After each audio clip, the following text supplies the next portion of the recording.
Tēnā koutou katoa, ko Eru Linda Nahau, he urio o Ngāpuhi Nui Tonu, o Ngāti Wai, Ngāti Kahu, Ngāti Whātua, Ngāti Hine, me Ngāti Tōrangatira.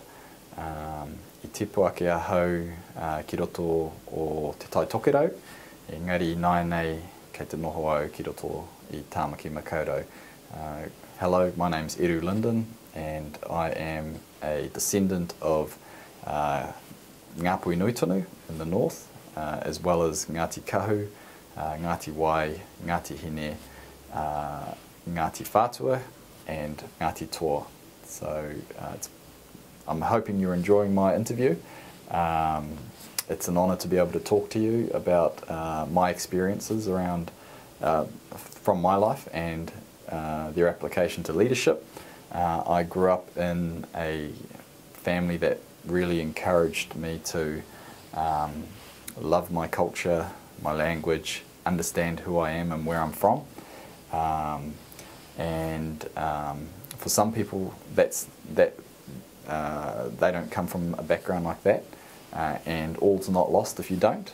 I've also been shaped through my sporting endeavours, a whole lot actually. So I've played tennis at an international level.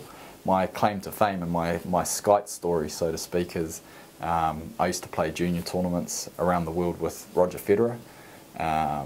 He's obviously out there. He's the great in my view, greatest tennis player in history. But I'm doing my thing down here in Aotearoa and trying to leave the world a better place than when I got here. So for me, it's all about whānau. It's all about basically walking in the steps of your ancestors, and our ancestors were great. They did great things. They did amazing things. And that's why they have tribes named after them. So if I can have a tribe named after me one day, Ngai Eru or Ngāti Eru or something like that, that would be amazing. I would be really happy about that. Only time will tell, but I'm adamant that one day I'll have my own hapu named or tribe named after me. It was a gift when I was admitted to the bar as a barrister and solicitor, so a lawyer essentially, and it represents a basket of knowledge, so it holds knowledge, and that's similar to we as people hold knowledge, and my view of the world is that you do need to gain skills and knowledge because whether we like it or not, we do live in a world that is competitive.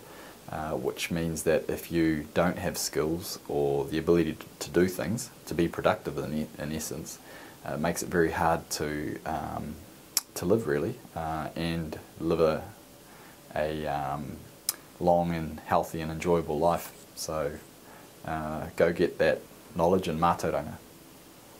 All I was ever going to be was a tennis player, and my family got right behind me, and so tennis was always number one. It wasn't schooling so much, like in most traditional, a lot of traditional families.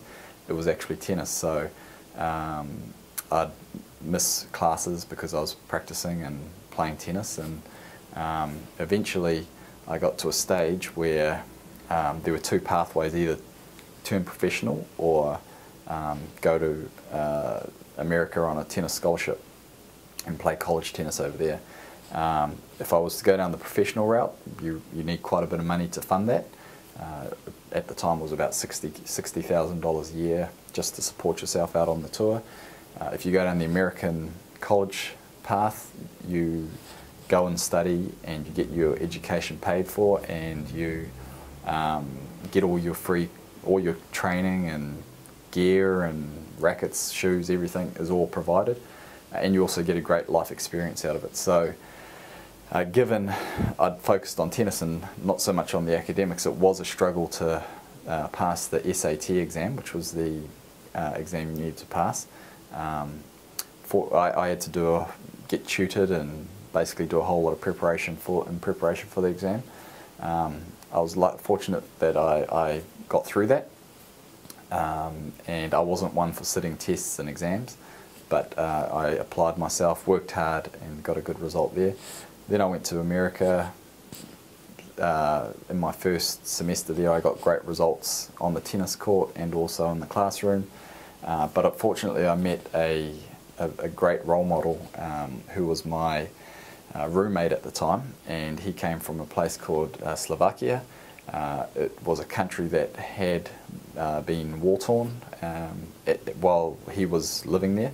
So when he got to America, basically he just worked like crazy, and he'd wake up in the morning, study before class, go to class from 9 to 12, train tennis from 1 to 4, and then basically for the rest of the night he'd be studying. So while I was doing those things, but also having a good time at American college,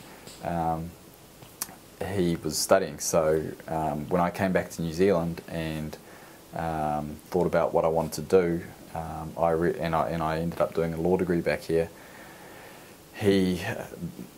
That image of him working hard was my formula for success. So basically, because I don't believe I was a natural studious type of person. I was more of an athlete, but having his way of doing things in my head, also knowing that if you're going to be a great tennis player, you've got to work hard.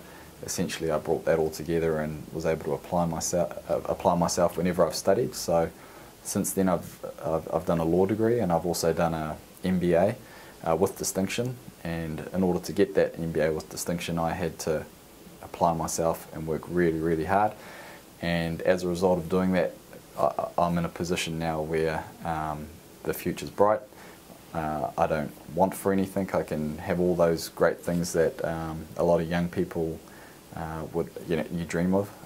So the ability to go on holidays and have nice things, all of that comes through hard work, in my view. When I was a teenager, I was the top junior tennis player in New Zealand, and that was fantastic. The thing with being number one, though, is that when you lose, you get quite a bit of attention around it. And what my dad would always tell me, and my father was my coach, is that it's fine because you learn more from your losses. So when you lose, you become more reflective and you think about what went wrong and how you can do better next time. Whereas when you win, you typically just celebrate and you forget about the bad stuff from the match. Now, I also had another coach who taught me that in tennis, if you make a mistake or you lose a set, for example, or a game, that's fine, because in tennis you've got plenty of chances, because you've got an opportunity to do things throughout the match. And I think that's applicable to life, both of those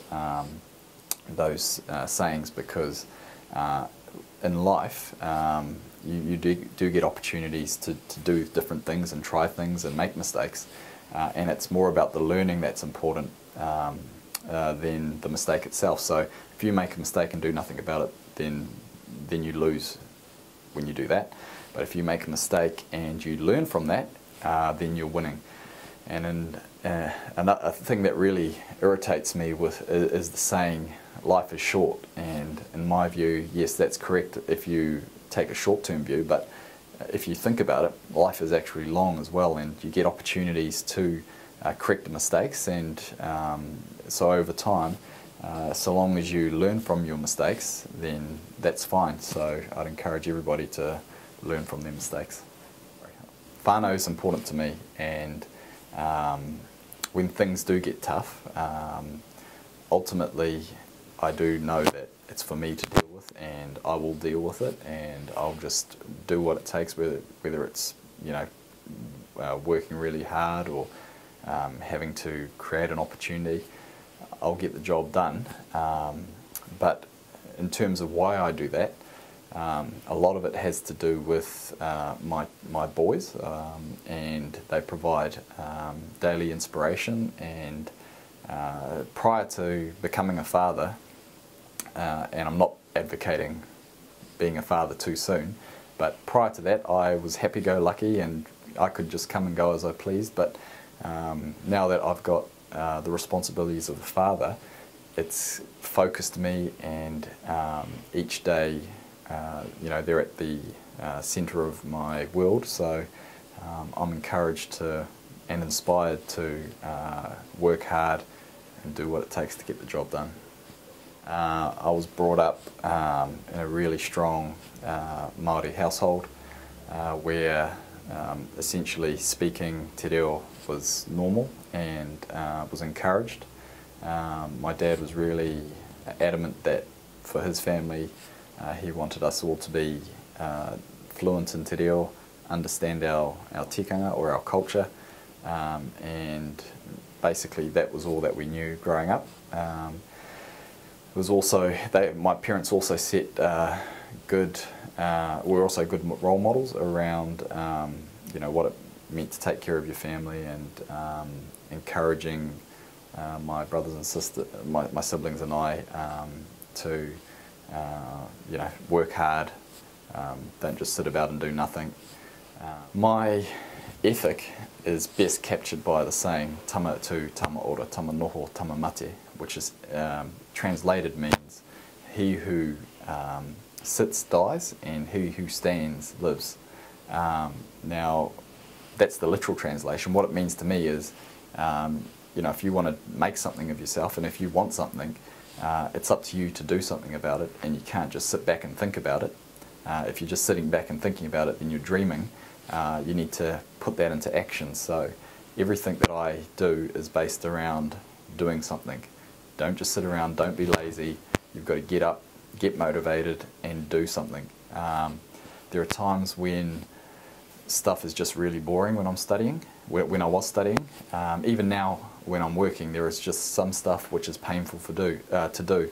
And what I try to do is to either have fun with work, so if it's dry, try to spice it up by either working with a group of people or just try to imagine that you're somewhere else doing this and it's exciting. That's one way. And at times I've just had to hit it front on and just hit it hard and just do it and just keep pushing myself.